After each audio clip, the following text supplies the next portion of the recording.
오늘 말씀은 로마서 7장 13절로 25절 말씀입니다.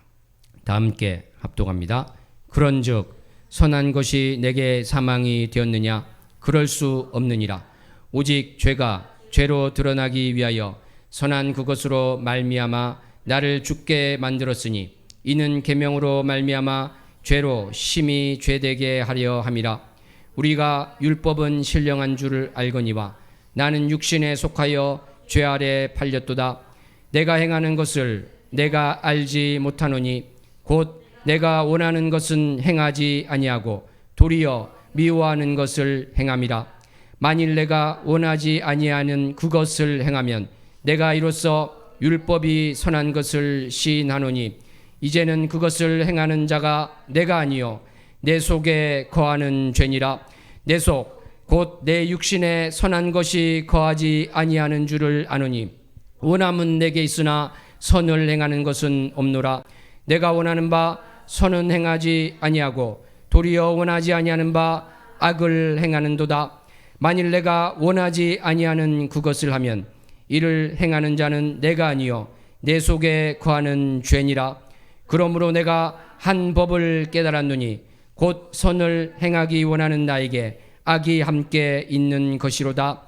내 속사람으로는 하나님의 법을 즐거워하되 내 지체 속에서 한 다른 법이 내 마음의 법과 싸워 내 지체 속에 있는 죄의 법으로 나를 사로잡는 것을 보는도다. 오호라, 나는 곤고한 사람이로다. 이 사망의 몸에서 누가 나를 건져내랴? 우리 주 예수 그리스도로 말미암아 하나님께 감사하리로다. 그런즉 내 자신이 마음으로는 하나님의 법을 육신으로는 죄의 법을 섬기노라. 아멘. 하나님 아버지 감사합니다. 오늘 말씀 가운데 주님께서 친히 각인에게 말씀하여 주시며 종의 입술을 붙들어 주시옵소서. 예수님 이름으로 기도합나이다. 아멘. 사랑하는 성도 여러분, 오늘 본문 말씀을 보면은 죄와 싸우고 있는 나라는 사람이 나오고 있습니다. 이 나라는 사람은 어떤 사람일까요? 거듭나기 전, 회심하기 전의 사람일까요? 아니면 거듭난 후, 회심한 후의 사람일까요? 이 교회 역사를 살펴볼 것 같으면 4세기 초대교회 명설교가였던 황금입이라는 크리소스톰은 이 사람이 회심하기 전의 사람이라고 했습니다. 또 신구약 성경을 라틴어로 번역한 그 동시대의 제롬도 똑같은 말을 했습니다. 그 뒤를 이어서 4, 5세기의 교부 어거스틴도 같은 말을 하였습니다. 그런데 이 어거스틴은 펠라기우스와의 논쟁 이후로 자신의 견해를 뒤집어서 오늘 본문에 나오는 나는 거듭난 후의 사람이다 이렇게 했습니다. 1000여 년이 흐른 후에 루터와 칼뱅 등의 종교개혁가들은 이 후기 어거스틴의 견해를 따라서 오늘 본문 말씀 속에 나는 회심한 후의 사람이다 이렇게 했습니다. 저는 이제 성경 말씀 내용이라든지 이 교리와 관련해서 기독교 신앙과 교리의 핵심 축을 이루고 있는 어거스틴, 루터, 칼뱅의 견해와 일치하고 있습니다만 오늘 본문 말씀과 관련해서는 여기에 나오는 나는 거듭나기 전의 사람이라고 저는 생각합니다. 이것을 우리가 이제 말씀을 나눌 텐데요. 사실은 이 회심 전이냐 후냐 이거보다 훨씬 중요한 주제는 거기서 도출되는 해석과 적용이다 이렇게 할 수 있겠습니다. 그래서 이 부분에도 주의를 기울이면서 함께 말씀을 나눴으면 좋겠습니다. 사랑하는 성도 여러분, 오늘 이 말씀에 나오는 나, 이 주인공이 거듭나기 전의 사람이 왜 되는가에 대해서 말씀드리기 전에 한 가지를 짚고 넘어가겠습니다. 제가 이제 거듭나기 전의 사람이라고 했던 그 근거가 다음과 같은 것은 아닙니다. 그러니까 거듭난 사람은 죄에서 이겼고 죄에서 자유하고 해방되었으므로 죄와 갈등하거나 죄와 싸울 수 없다. 그래서 오늘 본문의 말씀이 회심하기 전의 사람이다. 이러한 것은 전혀 아닙니다. 왜냐하면 회심한 후에도 죄를 짓는 것이고 회심한 후에도 죄와 싸우기 때문에 그러한 것입니다. 그러한 이유보다는요, 이 본문 말씀의 위치와 주제의 흐름 때문에 저는 본문에 나오는 나가 회심 전의 사람이라고 생각을 합니다. 오늘 본문은 7장 후반부의 말씀이죠. 그러니까 7장 전반부와 8장 사이에 있습니다. 7장 전반부에서 8장으로 건너가는 징검다리 역할을 하고 있습니다. 그런데 이 7장 후반부가 8장하고 연결되는 8장하고 유사한 그런 내용이라기보다는 7장 전반부와 연결되어서 7장 전체가 어떻게 보면 동일한 주제라고 할 수 있겠습니다. 왜냐하면 우리가 살펴보면 알겠지만 이 7장 후반부 오늘 본문 말씀과 8장을 시작하면서 나오는 이 차이가 너무나도 크기 때문에 그렇습니다. 결론을 먼저 말씀드리면 7장 후반부가 어떻게 보면 승리를 이야기하는 것이 아니고 음울하고 패배한 상태를 이야기하고 있다면 8장부터는 승리한 삶에 대해서 이야기를 하고 있기 때문에 그러한 것입니다. 7장 후반부는 7장 전반부, 그러니까 이 12절, 13절까지 내용에 대해서 상수를 하고 있습니다. 지난 시간에 말씀드린 7장 전반부에는 어떤 말씀이 있었습니까? 사도 바울은 7장 5절에서 우리가 은혜 아래 있지 않고 율법 아래 있었을 때 우리가 사망을 위해서 열매를 맺었다고 했습니다. 왜 하나님께 열심이었고 율법을 지키는데 열심이었던 바울과 유대인들이 생명이 아니라 사망을 위해서 열매를 맺을 수밖에 없었습니까? 그것은 율법은 그 자체로 선함에도 불구하고 능력이 없기 때문에 그렇습니다. 죄를 이길 수 없고 구원을 이룰 수 있는 능력이 없기 때문에 그러한 것입니다. 그러므로 죄에 대한 해결책은 율법에 대해서 죽고 그리스도와 연합하는 것밖에 없는 것입니다. 이것이 바로 혼인법 비유로 설명이 되었습니다. 이처럼 율법은 선하지만 힘이 없고 무력하다는 이 주제는 7장 전반부의 주제였는데 바로 후반부에 오늘 본문 말씀에 그 작동 원리가 보다 상세히 이루어지고 있습니다. 그래서 7장 전체로서 동일한 주제가 된다 이렇게 볼 수 있는 것이죠. 11절 말씀에는 이러한 말씀이 있었습니다. 죄가 바로 이 힘없는 계명을 통해서 나를 죽였다고 했습니다. 오늘 보는 그 13절 말씀에도 보면은 선한 그것, 즉 율법을 통해서 죄가 나를 죽게 만들었다고 하면서 14절로 넘어가는데 14절에 보면은 헬라어로 가를 이렇게 되어 있습니다. 왜냐하면이라는 접속사로 연결되고 있습니다. 그러니까 이 14절부터가 완전히 지금 다른 이야기가 아니라 바로 이 주제가 계속해서 연결되고 있음을 알고 있는 것이죠. 그러니까 7장 전반부에서 말하는 것은 은혜 아래 있지 않고 율법 아래 있는 사람에 대해서 이야기하면서 율법에 대해서 죽어야 된다고 한 것인데 7장 후반부도 마찬가지로 은혜 아래가 아니라 율법 아래에 있는 사람에 대한 주제가 계속된다 이렇게 볼 수 있는 것입니다. 율법 아래에 있는 사람은 회심한 사람으로 볼 수 없는 것이죠. 그래서 저는 오늘 본문에 거듭나기 전에 사람이라고 생각하는 것입니다. 이 나는 그래서 7장 전반부에 나오는 우리와 같은 처지의 사람입니다. 사랑하는 성도 여러분, 이렇게 오늘 본문 말씀에 나오는 이 사람이 거듭나기 전의 사람이라고 말씀드렸습니다만은 우리가 이렇게 생각해서는 안 될 것입니다. 그러면 나는 거듭났으니까 본문 말씀은 나와 아무런 상관이 없는 말씀이구나. 그렇게 생각하지 마시고 집중했으면 좋겠습니다. 왜 그런지는 차차 말씀을 들으면서 알게 될 것입니다. 이 거듭나기 전의 사람은 어떤 사람일까요? 23절 말씀에 있는 것처럼 죄의 법에 포로가 된 자입니다. 24절 말씀처럼 곤고한 사람, 즉 비참한 사람입니다. 또 25절 말씀에 있는 것처럼 죄를 섬기는 자, 죄의 종이 된 사람입니다. 14절 말씀처럼 죄 아래 팔린 자가 되는 것입니다. 죄의 종으로서 외부의 개입 없이는 자력으로는 아무런 소망이 없는 자가 됩니다.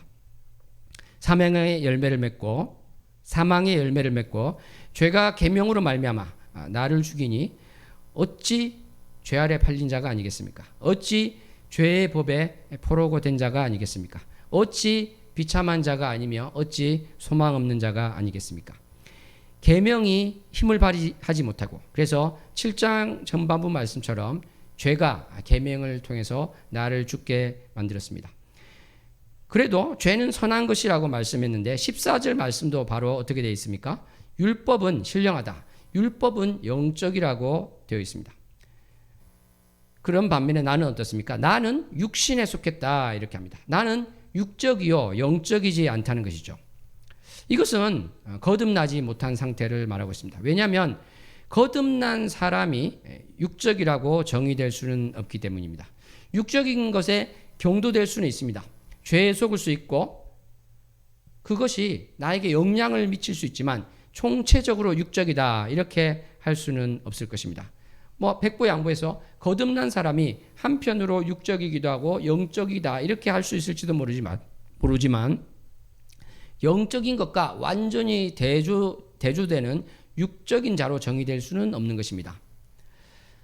다만 말씀드린 것처럼 내가 거듭났더라도 나는 의인이자 죄인으로서 여전히 죄를 하나도 안 짓는 것이 아니고 완전히 온전한 자가 아니기 때문에 여전히 육적인 흔적은 있다. 이것은 인정해야 되겠죠.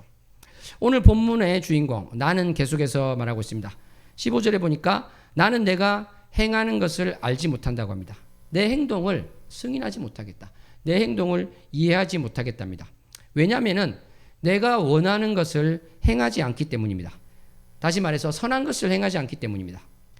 바울이 스스로 회상해서 자신의 과거를 보면 이것을 절실히 깨닫게 되는 것입니다. 바울은 율법을 따라 살기를 원했습니다.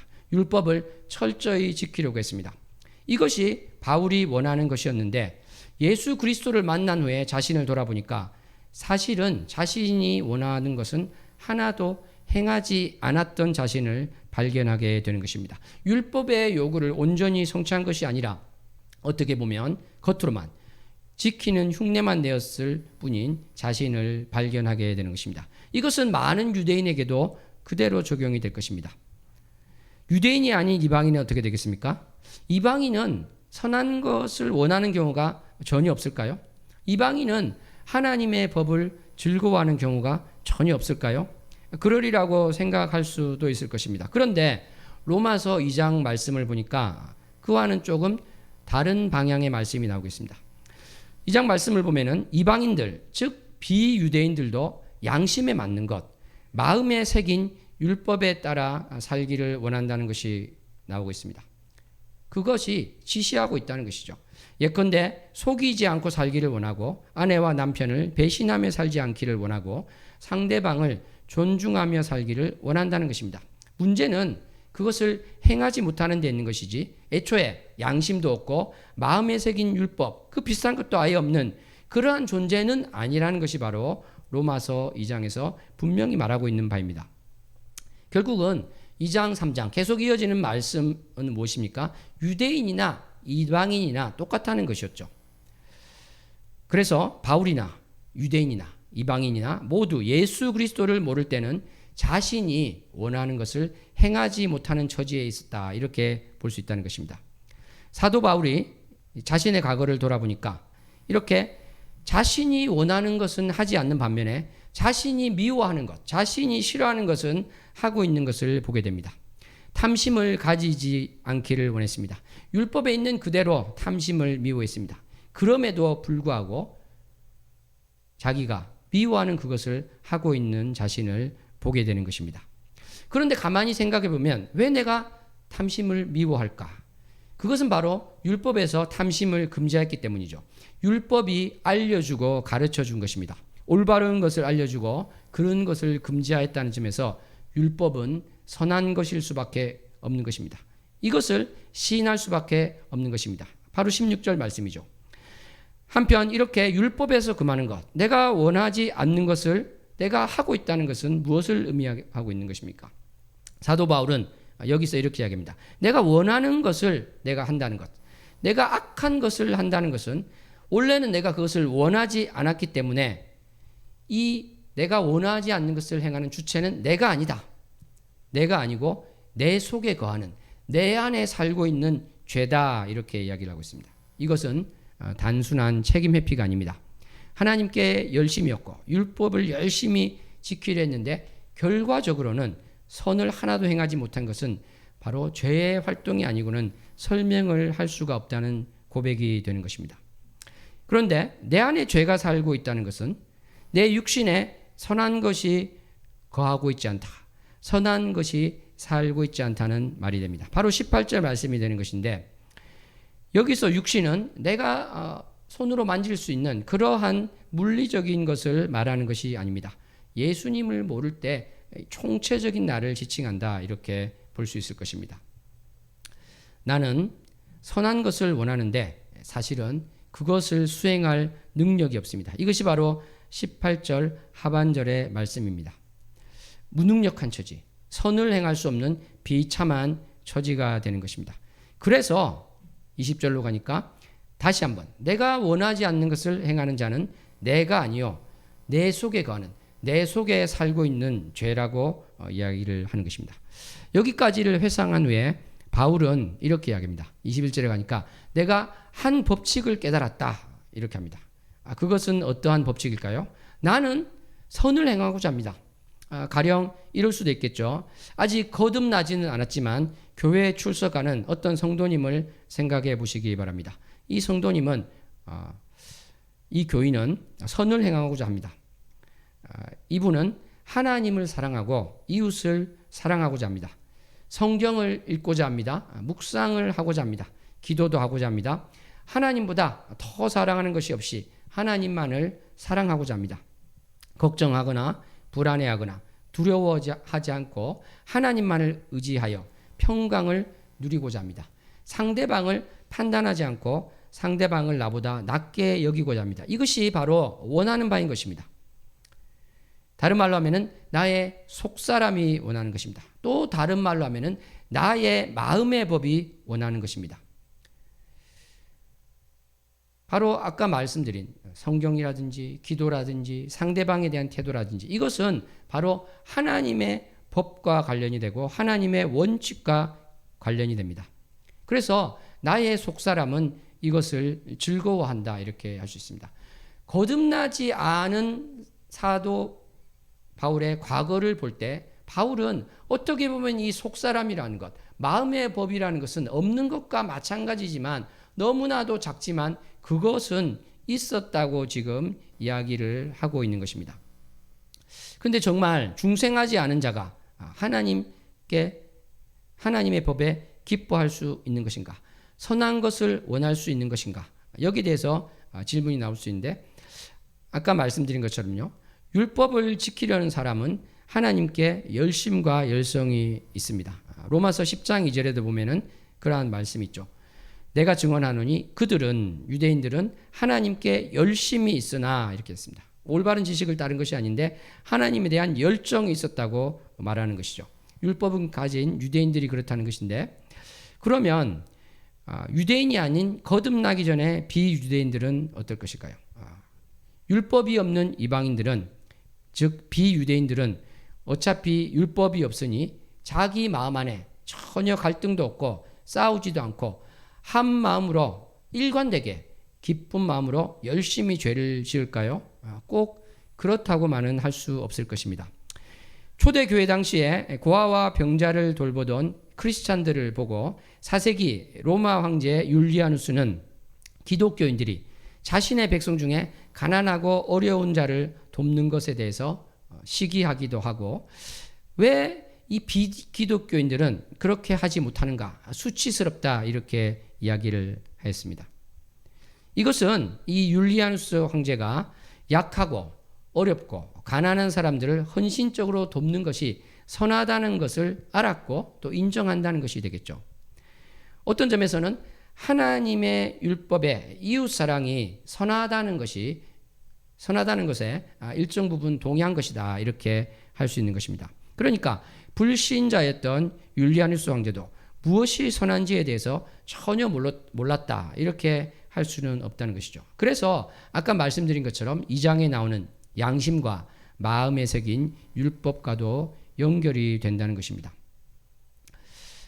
또한 1장을 보면은 하나님을 알만한 것이 그들 속에 보였다거나 하나님을 알되 하나님을 영화롭게도 아니하며 라는 말씀에서 보듯이 이방인들도 선이 무엇인지 하나님이 어떤 분이신지 전혀 모른다고는 할 수 없다는 것입니다. 그러니까 하나님을 알만한 것이 속에 보이고 하나님을 어느 정도는 안다는 것은 바로 이 비유대인의 경우도 희미하게나마 속사람, 마음의 법과 연관된 측면이 있을 수 있다, 이렇게 볼 수 있는 것이죠.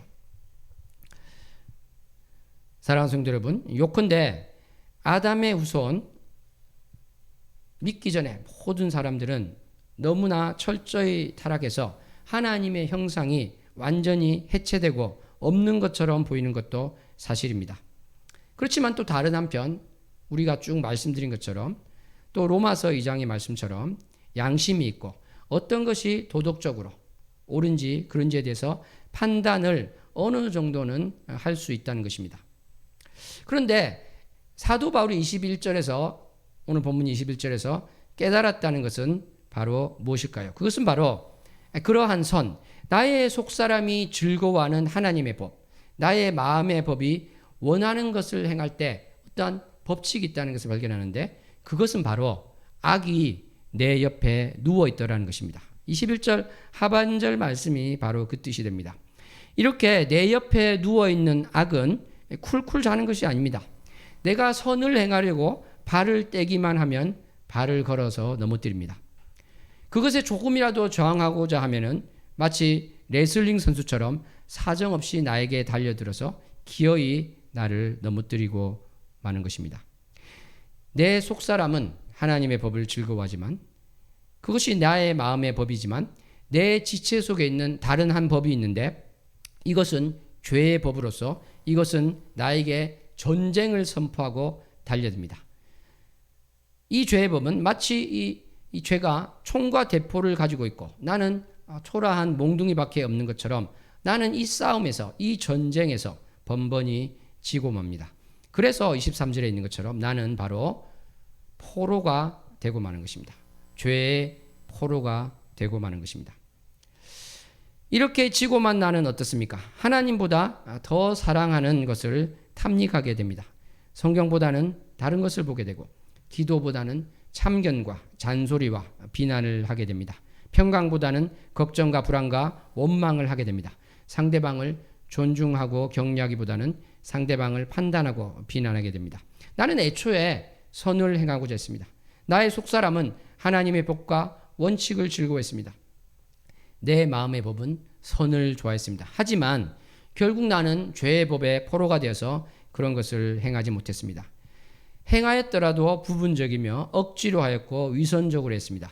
그래서 나는 14절 말씀처럼 죄 아래 팔린 자이고 5절 말씀처럼 사망을 위해서 열매를 맺는 자이고 11절, 13절 말씀처럼 죄가 나를 죽게 만드는 그러한 존재가 되는 것입니다. 이렇게 멸망의 낭떠러지로 떨어질 수밖에 없는 나, 이 나는 너무나 비참한 존재가 됩니다. 24절에 그래서 나는 곤고한 존재라고 탄식하고 있는 것입니다. 비참한 존재라고 탄식하고 있는 것입니다. 사도 바울은 예수 그리스도를 영접하기 전에 자신을 볼 때 바로 그런 비참한 존재였음을 고백합니다. 사실 아무리 교회에 출석을 하더라도 거듭나지 못한 자는 동일한 처지가 됩니다. 멸망만이 기다리는 비참하고 곤고한 처지가 되는 것입니다. 하지만 하나님께 감사할 수 있는 것은 무엇입니까? 마치 무너진 탄광의 천장에 구멍이 뚫리고 빛이 보이는 것처럼 우리 주 예수 그리스도로 말미암아 생명의 길이 보이기 때문에 그렇습니다. 그런데 우리가 이 생명의 길을 따라가려면 우리가 무너진 탄광 아래 갇힌 존재라는 것, 어둠 속에 있는 존재라는 것을 분명히 깨닫고 인정해야 되는 것입니다. 25절 말씀처럼 내 자신이 마음으로는 하나님의 법을 섬기지만 육신으로는 죄의 법을 섬기는 자임을 인정해야 된다는 것입니다. 죄의 법을 섬긴다는 것은 죄의 종이 되었다는 것입니다. 죄의 노예가 되었다는 것이죠. 그러니까 아직 죄에서 해방된 자가 아니라는 것을 말하고 있는 것이죠. 우리가 두 주인을 섬길 수 없습니다. 우리가 죄의 노예가 되어 있다는 것은 바로 내가 아직 거듭나지 못한 존재다. 이것을 말하게 되는 것입니다.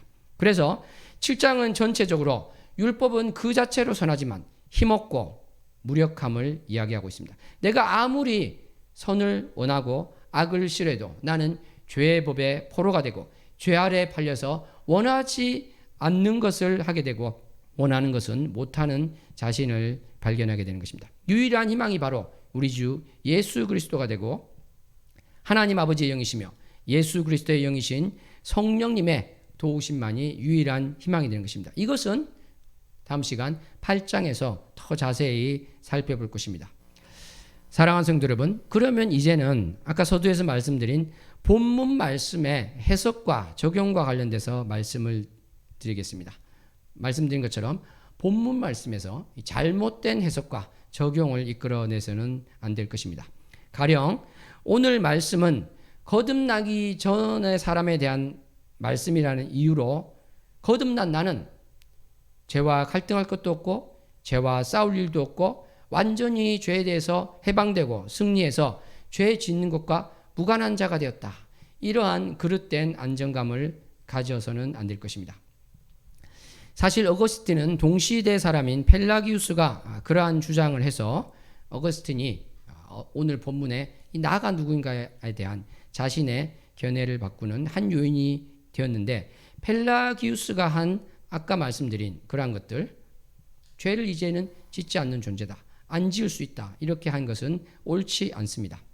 그 어떠한 거듭난 사람도 죄를 하나도 짓지 않고 살 수는 없습니다. 우리가 이 땅 가운데 살 동안 죄에 대해서 100% 해방될 수는 없고 죄를 하나도 안 짓고 살 수는 없는 것입니다. 그래서 우리의 처지가 무엇입니까? 의인이자 죄인이라는 것입니다. 거듭난 자도 여전히 죄와 싸워야 됩니다. 바로 갈라디아서 5장 16절로 18절 말씀처럼 말입니다. 그 말씀을 한번 합독했으면 좋겠습니다. 갈라디아서 5장 16절로 18절 말씀 합독합니다. 내가 이르노니 너희는 성령을 따라 행하라. 그리하면 육체의 욕심을 이루지 아니하리라. 육체의 소욕은 성령을 거스르고 성령은 육체를 거스르나니 이 둘이 서로 대적함으로 너희가 원하는 것을 하지 못하게 하려 함이니라. 너희가 만일 성령의 인도하시는 바가 되면 율법 아래에 있지 아니하리라. 아멘. 이 갈라디아서 말씀도 육체의 소욕과 성령의 대적함, 서로 싸우는 것을 말씀하고 있습니다. 오늘 말씀에서 거듭나지 않는 사람 안에 있는 전쟁과 마찬가지로 거듭난 사람 안에 있는 전쟁에 대해서도 이야기하고 있습니다. 너무나 비슷해 보이지만 확연한 차이가 있습니다. 왜냐하면 오늘 말씀, 거듭나지 않는 사람에게는 소망이 없습니다. 빈번히 지고 말기 때문에 그렇습니다. 그렇지만 갈라디아서의 이 말씀은 바로 승리를 이야기하는 것이고, 로마서 8장 이하에 말씀드린 것처럼 승리하는 것에 대해서 또 이야기하고 있어서 비참한 처지에 있지 않다는 것, 그것이 큰 차이가 되는 것입니다.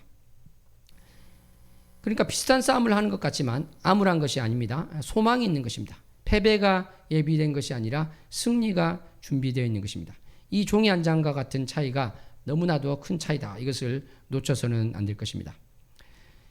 그래서 우리 믿는 사람이 죄와 싸우는 것은 오늘 본문 말씀과 유사한 점도 있고 다른 점도 있다. 이것을 우리는 유념해야 될 것입니다. 유사하다는 것은 무엇입니까? 믿는다고 해서 죄를 완전히 제압해서 싸움, 전쟁이라고 할 만한 것이 전혀 없는 상태가 아니다. 여전히 싸우고 전쟁을 한다는 점에서는 유사한 것이 되겠죠. 그렇지만 다른 점은 무엇입니까? 본문 말씀과 달리 우리는 죄 아래 팔린 것이 아닙니다. 죄의 종이 아닙니다. 죄의 포로가 된 것이 아닙니다. 비참한 처지에 있지도 않습니다. 오히려 성령님의 인도하에 승리 가운데 있습니다. 그것이 바로 크게 다른 점인 것입니다. 물론 유념해야 될 점이 있다는 것은 말씀을 드렸습니다. 전쟁을 해야 되는 처지, 아전인수격으로 해석하는 펠라기우스와 같은 오류에 빠져서는 안 된다. 그 말씀은 드렸습니다. 사랑하는 성도 여러분, 오늘 말씀을 잘못 해석하고 적용하는 두 번째 것으로는 다음과 같은 것이 있을 수 있겠습니다. 그러니까 이제 어떤 사람은 오늘 본문 말씀을 보고 이렇게 생각할 수 있습니다. 이 사람은 오늘 본문에 나는 거듭난 사람이구나. 그러니까 제가 이제 말씀드린 것과 반대로 생각하는 것이죠. 그러면서 거듭난 사람도 저렇게 죄 아래 팔리고 죄의 법의 포로가 되었으니까 내가 죄 짓는 것도 어떻게 보면 당연하구나. 내가 죄 짓는 것에 과도한 죄책감을 가져서는 안 되겠구나. 이렇게 좀 마음 편하게 생각할 수도 있는데, 이것은 설령 오늘 본문 말씀이 거듭난 사람에 대한 것이라고 보더라도 그러한 결론을 도출해서는 안 됩니다. 어거스틴의 후기 견해를 따르는 종교개혁가들은 전혀 그런 식으로 해석하지 않았습니다. 이들은 어떻게 해석을 했냐면 바울이 지금 거듭난 자로서 이 본문을 이야기하고 있는데 그것은 정말로 참으로 온전하고 거룩하고자 하는 바울의 깊은 고뇌를 보여준 것이다. 가짜 믿음을 가진 사람들은 죄에 대해서 아파하지 않고 심각하게 여기지 않지만 이 사도 바울이 자신의 조그만 죄에 대해서 그것에 대해서 너무나 아파하고 심각하게 생각했다는 그 교훈을 제시하고 있는 것입니다. 그러니까 제가 말씀드린 것은 설령 오늘 본문의 말씀을 제가 말씀드린 것과 반대로 보는 것, 그러니까 거듭난 사람에 대한 것으로 보더라도 엉뚱한 결론, 특별히 방종주의의 결론을 끄집어내서는 안 된다는 것입니다. 사랑하는 성도 여러분, 오늘 말씀을 맺도록 하겠습니다. 지난주에 나눈 말씀처럼 율법은 죄가 그것을 통해서 나를 죽이게 되는 것을 우리는 보았습니다. 율법은 바로 선하지만 무력합니다. 마찬가지로 내가 바벨탑처럼 쌓은 내 나름의 가치관, 내 나름의 사상으로도 구원을 이룰 수가 없습니다. 오늘 본문 말씀은 어떻게 죄가 나를 지배하게 되고 나를 노예로, 나를 포로로 내가 죄에게 팔리게 되는지를 자세한 메커니즘을 설명해서 보여줬습니다. 그리고 내가 원하지 않는 것을 할 수밖에 없도록 하는 것인데 바로 나의 속사람이, 나의 마음의 법이 이기는 것은 성령님이 아니면, 예수님이 아니면 결코 가능하지 않다는 것을 우리는 또 보게 됩니다. 율법을 온전히 이루는 것은 내가 열심히 노력한다고 되는 것이 아니라 예수님을 나의 주님으로 영접할 때, 성령님을 따라 살 때만 가능하게 되는 것을 보게 됩니다. 그게 아닐 때는 나는 참으로 비참한 처지에 있게 되는 것이죠. 죄의 법에 포로가 되고 죄 아래 팔린 자가 되는 것입니다. 내 안에 흔적처럼 남아있는 하나님의 형상이 원하는 것, 나의 속사람이 원하는 것, 그것을 이루지 못합니다. 왜냐하면 나는 소총한 자루도 없는데 죄는 탱크로 무장한 적이기 때문에 그렇습니다. 그래서 나는 참으로 비참하고 율법에는 그 구원의 능력이 없다는 것이 계속해서 이야기되고 있는 것이죠. 우리는 여전히 우리가 붙들어야 될 것은 예수님밖에 없다. 성령님의 도우심을 의지할 때만 소망이 있고 승리가 있다. 이것을 다시 한번 이야기하게 되는 것입니다. 사랑하는 성도 여러분, 혹시 내가 죄에 대해서 아파하지 않고 죄 짓는 것을 너무나 가볍게 여기고 있지는 않습니까? 그것은 바로 내가 바로 승리를 가져다 주시는 성령님을 따라 살고 있는 것이 아니라 육신을 따라 살아서 나의 생각이 너무나 무디어져서 그럴 수 있습니다. 또 다른 가능성은 다음과 같다고 할 수 있겠습니다. 어떻게 보면 나는 거듭나지 않은 오늘 본문 말씀의 주인공보다 더 못한 자일지도 모릅니다. 내가 죄를 미워하지 않고 마음의 법, 속사람과 죄의 법이 갈등을 겪고 싸우는 것이 아니라 오히려 순응해서 죄의 법이 시키는 대로 즐겁게 따라간다면 어쩌면 나는 진짜 믿음을 가진 자가 아니라 가짜 믿음을 가진 자일 수도 있습니다. 오늘 본문 말씀에 나오는 거듭나지 않은 사람이 가지고 있던 속사람과 마음의 법의 소원마저도 나에게는 너무나도 희미해서 없는 것처럼 느껴질 정도인지도 모르는 그런 가짜 믿음의 사람일지도 모른다는 것입니다. 이러한 경우라면 간절한 마음으로 거듭나게 하여 주옵소서 주님께 매달려야 될 것입니다. 그렇지 않고 거듭나지 않았는데 거듭났다고 생각을 하고 멸망으로부터 건짐을 받았다고 생각하는 부당한 안정감을 가지고 있을 때는 이것은 위험한 것이 될 것입니다. 물론 거듭난 사람이 거듭나지 않았을까 걱정하고 염려하는 것은 하나님께서 바라지 않는 불필요한 염려가 되겠지만 거듭나지 않았는데 거듭났다고 착각하면서 부당한 안정감을 가지고 있다면 이것 또한 하나님께서 안타까워하시는 것이다. 이렇게 생각할 수 있겠습니다. 사랑하는 성도 여러분, 오늘 말씀을 보면서 나는 적어도 오늘 본문 말씀의 주인공 이상으로 죄에 대해서 경각심을 가져야 되겠다. 이렇게 생각했으면 좋겠습니다. 이것을 무겁게 인식해서 하나님, 내가 하나님의 법을 즐거워하고 죄를 정말 미워하고 이것과 싸우겠습니다. 이것과 싸워 이기겠습니다. 성령님의 도우심으로 승리하겠습니다. 고백할 수 있었으면 좋겠습니다. 내가 나의 힘으로 싸울 때는 비참한 처지에 빠지게 되지만 성령님께 의지하여 싸울 때 승리하게 됩니다. 예수님이 나의 주인임을 선포하고 주님께 순종하여 나갈 때 나는 비참한 처지에 있는 자가 아니요 소망 가운데 하나님의 법을 즐겁게 이루는 자가 될 것입니다. 율법의 요구가 성령님의 도우심으로 말미암아 이루어지는 존재가 될 것입니다. 내가 그러한 자가 되게 하여 주옵소서. 나의 믿음의 뿌리가 뿌리 내리게 하여 주시옵소서. 우리는 고백하고 주님께 엎드려야 될 것입니다.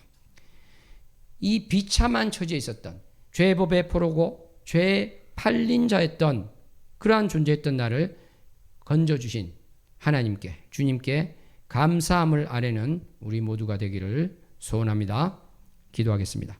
하나님 아버지, 오늘 말씀 가운데 참으로 내가 율법의 무력함으로 할 수 없는 것, 죄에 대해서 번번이 질 수밖에 없는 그러한 존재였으나 내 안에 정말 조그만 선한 것이 있었다면, 없는 것과 마찬가지지만 내가 아직도 하나님의 형상에 그 조그만 것이 있었다면, 속마음이 있었다면 무언가 원하고자 하였으나 하지 못하고 원하지 않는 것을 하였던 나를 불쌍히 여기셔서 건져주심에 감사합니다. 그리하여서 성령을 따라 살 때, 성령님의 소욕을 따라갈 때 승리할 수 있음을 미리 보여주심에 감사합니다. 이제 내가 이것을 믿고 온전히 주님과 함께 경주하는 자 되게 하여 주시옵소서.